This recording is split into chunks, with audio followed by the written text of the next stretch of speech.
नमस्कार, आप देख रहे हैं क्राइम कंट्रोल। में हूं आपके साथ राहुल राजपूत। संभल में पिछले साल अगस्त में एक दिव्यांग की सड़क हादसे में मौत हो जाती है।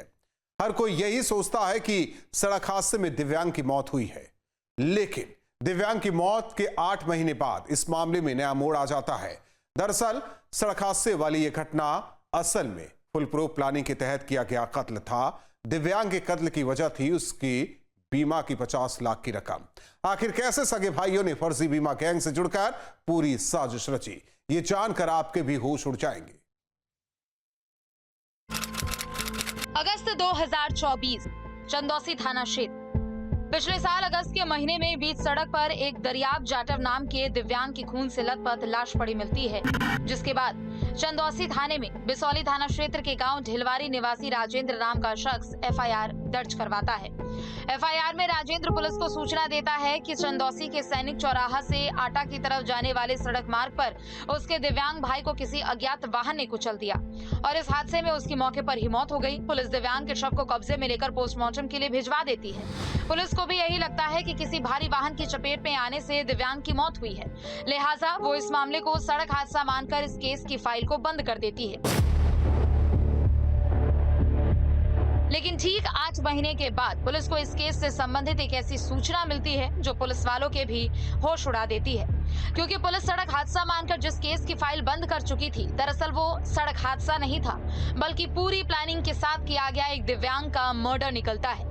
पुलिस दिव्यांग की मौत की फाइल को दोबारा ओपन करती है और जब अपने स्तर पर इस मामले की जांच करती है तो ये शीशे की तरह साफ हो जाता है, जिसे सड़क हादसा समझ रही थी वो एक कत्ल था। पीएम रिपोर्ट के अंदर जो स्कल है उसके लेफ्ट और राइट दोनों ही साइड में बहुत डीप वुंड्स हो रखे थे। ये भी जो एक्सीडेंट की बाकी चोटें थी उससे वो अलाइन नहीं कर रहा था। उसके रिब केज वगैरह टूटे थे तो उसके ऊपर से गाड़ी निकली होगी, पर दोनों साइड स्कल के इतने डीप वुंड्स होना समझ में नहीं आ रहा था। फिर हम लोगों ने और जांच पड़ताल की, ये भी पता चला कि वो व्यक्ति दिव्यांग था। उसके पैर की उंगलियां कटी हुई थी और जो घटना स्थल था वो उसके गांव से 27 किलोमीटर दूर था। तो ये क्वेश्चन उठता है कि वो 27 किलोमीटर दूर गया कैसे। वो ट्राईसाइकिल चलाता था, पर घटनास्थल से हमें कोई ट्राईसाइकिल मिली नहीं थी और उसकी जो डेड बॉडी थी वो सड़क के किनारे थोड़ी फेंकी हुई थी। फिर उसके बाद ये भी था कि वो व्यक्ति 8-10 साल पहले विकलांग हो गया था और इस वजह से जीवन यापन मतलब उसको उसके घर ने एकदम छोड़ सा दिया था। तो फिर जीवन यापन के लिए या तो लेबरी का काम करता था या दूसरे गांव में जाके भीख मांगता था। तो ऐसा व्यक्ति टाटा एआई की 20 लाख पॉलिसी का प्रीमियम कैसे पे करेगा और क्यों करेगा?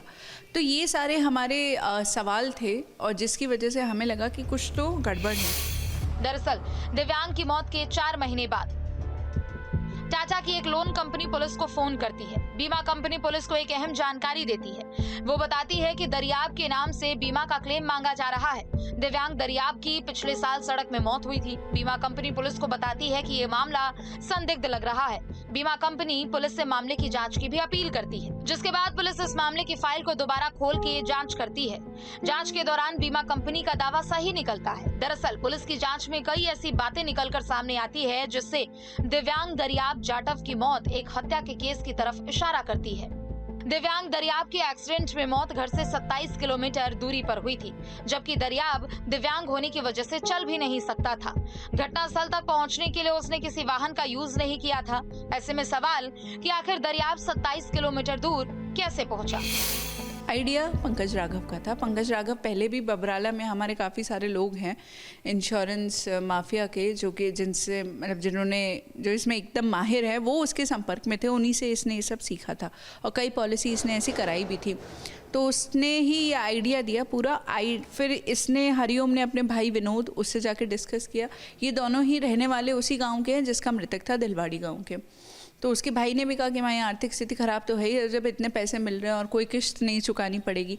अब इसके अंदर पंकज राघव का इंटरेस्ट ये था कि उसे भी पैसे का लालच था। उसे ये था कि अगर मैं इन लोगों को बताऊंगा कि मैंने 2 पॉलिसी कराई, पर मैं कराऊंगा 4, उन लोगों को बताऊंगा 20 लाख की, पर होंगी 50 लाख की, तो उसका भी फ़ायदा हो जाएगा। तो इस तरीके से सब लोगों का इंटरेस्ट जुड़ता चला गया। इसके बाद पुलिस अपनी जांच के दायरे को आगे बढ़ाती है। चूंकि दिव्यांग के सगे भाइयों ने पुलिस को सड़क हादसे में उसकी मौत की जानकारी दी थी, लिहाजा पुलिस के शक के दायरे में सबसे पहले मृतक के दोनों भाई ही आते हैं। जांच के दौरान पुलिस को एक और चौंकाने वाली जानकारी मिलती है। दरअसल मृतक के सगे भाई हरिओम और विनोद को पैसों की जरूरत थी। दोनों भाई साल 2023 में एक्सिस बैंक में लोन अप्लाई करने गए थे। वहां उनकी मुलाकात पंकज राघव नाम के एक शख्स से हुई थी। पंकज राघव एक्सिस बैंक में मैक्स लाइफ बीमा एजेंट है। खराब सिविल स्कोर के चलते दोनों भाइयों का लोन रिजेक्ट हो जाता है, जिसके बाद पंकज राघव ने ही हरिओम और विनोद को एक सलाह दी। फिर इसने अक्टूबर 2023 से पॉलिसी कराना शुरू किया। अक्टूबर, नवंबर, दिसंबर और अगले साल मई में हमें प्रीमियम कटते हुए दिखे। तो मई में शायद इन लोगों को लगा होगा कि काफ़ी पॉलिसी हो गई है अब, तो पंकज राघव ने इनको सिग्नल किया कि अब आप मार दो जल्द से जल्द। और मारना ऐसे मारना है कि वो एक्सीडेंट ही लगना चाहिए।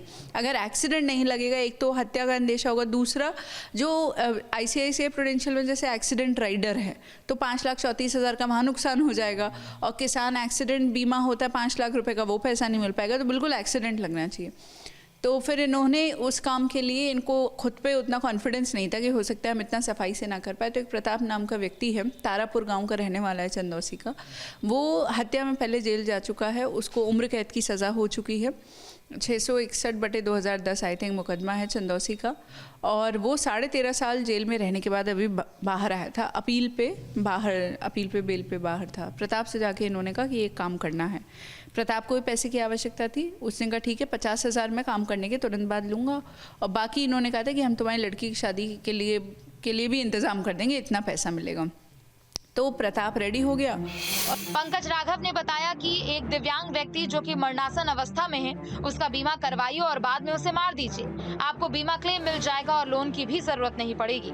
ये बात दोनों भाई के दिमाग में बैठ गई। चूंकि उनके घर में खुद उनका भाई दिव्यांग था जो बीमार भी चल रहा था, लिहाजा हरिओम और विनोद ने अपने दिव्यांग भाई दरियाब की प्लानिंग के तहत अक्टूबर 2023 से कई बीमा करवाना शुरू कर दिया। करीब 1 साल तक कई बीमा की राशि भरने के बाद दोनों भाइयों ने संभल में एक्टिव फर्जी बीमा गिरोह के सदस्यों के साथ जुड़कर अपने ही भाई की कत्ल की खूनी प्लानिंग तैयार की। उस दिन फिर योजना के तहत इन्होंने, दरियाब इन लोगों पे विश्वास करता था, गांव के लोग थे, तो उन्होंने इसे पहले बिसौली बुलाया। वो ई-रिक्शा सीधा चलता है इनके गांव दिलवारी से बिसौली, वहाँ बुलाया। वहाँ से इन्होंने इसको कार में लिया। गांव के किसी एक व्यक्ति की शादी में जाने के बहाने से कार ले ली, और फिर कार में लेकर आए एक जगह पे। फिर वहाँ इन लोगों ने शराब का सेवन किया, बहुत देर तक दरियाब को ज़्यादा पिलाया। और फिर जब इन्हें लगा कि सफिशेंट अंधेरा हो गया है, सड़क सुनसान हो चुकी है, तभी उसको घटनास्थल पे लेके गए। विनोद और प्रताप और दरियाब गाड़ी में थे। फिर गाड़ी एक जगह प्रताप ने रोकी कि गाड़ी में कोई समस्या आ गई, दरियाब तुम और विनोद देखना ज़रा उतर के क्या है। तो बोनट जैसे ही खोला तो दरियाब के सर पे हथौड़ी से इन लोगों ने वार किया, विनोद ने। वो जब गिर गया तो विनोद कार में आके बैठ गया और उसके ऊपर से इन्होंने गाड़ी निकाल दी। पीछे हरिओम और एक और व्यक्ति था, वो लोग वहीं रुके रहे। वेट किया उन्होंने कि वो मर जाए पहले आदमी। उसके मरने के बाद फिर उसकी बॉडी को साइड करके ये लोग आ गए, और अगले दिन फिर FIR करा के क्लेम के लिए आवेदन करना शुरू कर दिया। दोनों भाइयों ने प्रताप नाम के शख्स को अपने भाई की मौत की सुपारी दी। प्रताप नाम के शख्स ने दिव्यांग की पहले हथौड़े से वार कर हत्या की, बाद में लाश पर गाड़ी चढ़ाकर उसे सड़क हादसे का रूप दे दिया। हरिओम नामक व्यक्ति के द्वारा दरियाब नाम के व्यक्ति की डिटेल दी गई इसको, और फिर इनके द्वारा करीबन 1 साल भर में इनके ऊपर तमाम प्रकार के बीमे करवाए गए इनके, और 1 साल बाद में इस व्यक्ति को मौत के घाट उतार दिया गया। मौत के घाट उतारने के लिए इन लोगों के द्वारा प्रताप नामक व्यक्ति जो कि पूर्व से उम्र कैद का सजा याफ्ता था, उस व्यक्ति को 50,000 रुपये में गाड़ी से मारने के लिए उन लोगों ने स्कीम में उसको ये ठेका दिया था। उस व्यक्ति ने तय समय और परिस्थितियों के अनुसार रात्रि 10 बजे पहले इस व्यक्ति के सिर पे विनोद द्वारा हथौड़े से मारा गया था, फिर उसके ऊपर गाड़ी चढ़ा के इसको मारा गया।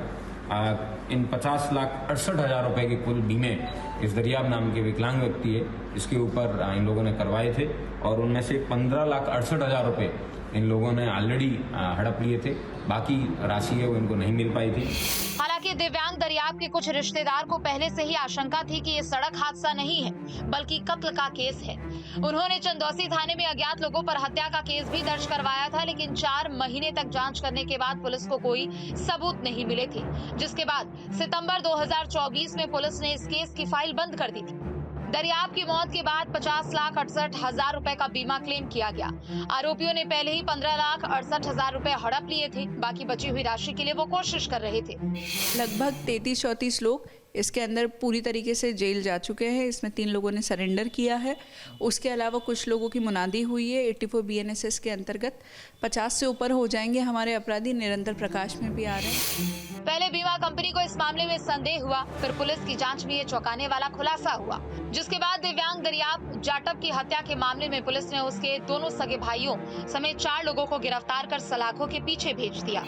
संभल पुलिस ने एक ऐसे गैंग का खुलासा किया है जो क्रूरता दिखाते हुए इंसानियत पर कहीं ना कहीं भारी पड़े, और उन लोगों ने केवल इंश्योरेंस पॉलिसी का पैसा हड़पने के लिए एक विकलांग युवती को गाड़ी से कुचला, और गाड़ी से कुचलने के बाद जब उसकी मौत नहीं हुई तो हथौड़े से कई बार उसके सर के ऊपर किए और उसकी मौत को एक हादसा यानी एक्सीडेंट दिखाया और मामला भी दर्ज कराया गया उसके भाई के द्वारा। उस मामले में कहा गया था कि अज्ञात गाड़ी से टक्कर लगने से उसकी मौत हो गई। पूरे मामले की जांच चली और पुलिस को अज्ञात गाड़ी के बारे में जब जानकारी नहीं मिली तो उसमें FIR लगा दी, यानी फाइनल रिपोर्ट लगा दी गई और केस क्लोज हो गया। इसी बीच एक इंश्योरेंस कंपनी के द्वारा संभल पुलिस को बताया गया कि जो व्यक्ति मरा है उसके नाम पर अलग अलग पॉलिसी कराई गई हैं। तकरीबन 51 लाख के आसपास की जो पॉलिसी हैं अलग अलग बैंक से कराई गई थी। इस मामले की जब इन्वेस्टिगेशन की गई तो पुलिस को पता चला, जब मौत हुई उस व्यक्ति की, उसका पंचनामा भरने के लिए भी जो तमाम चीज़ें थी उसमें लोग इन्वॉल्व थे, जो लोग पॉलिसी में नॉमिनी थे वो इन्वॉल्व थे। तो कई जगह कनेक्ट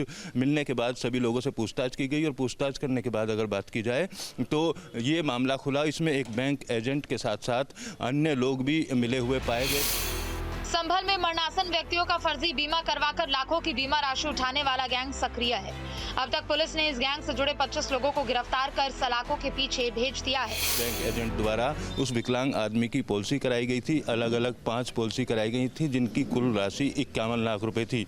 उसकी हत्या करने के बाद उसको हादसा दर्शाने के साथ साथ उस पैसे को हड़पना इन लोगों की नीयत थी और 15 लाख रुपए के आसपास जो हैं वो इस पूरे मामले में हड़प भी लिए गए थे। फिलहाल अब पूरे मामले को देखते हुए पुलिस द्वारा 4 आरोपियों को गिरफ्तार किया है, जिसमें एक निजी बैंक का कर्मचारी है जो बीमा एजेंट है, बीमा पॉलिसी करता है। इस गैंग से जुड़े कई और लोग भी पुलिस के हत्थे चढ़ सकते हैं। बीमा राशि के लिए दिव्यांग के कत्ल की इस हैरत अंगेज वारदात के खुलासे के बाद पुलिस अब गैंग में शामिल अन्य आरोपियों की तलाश कर रही है।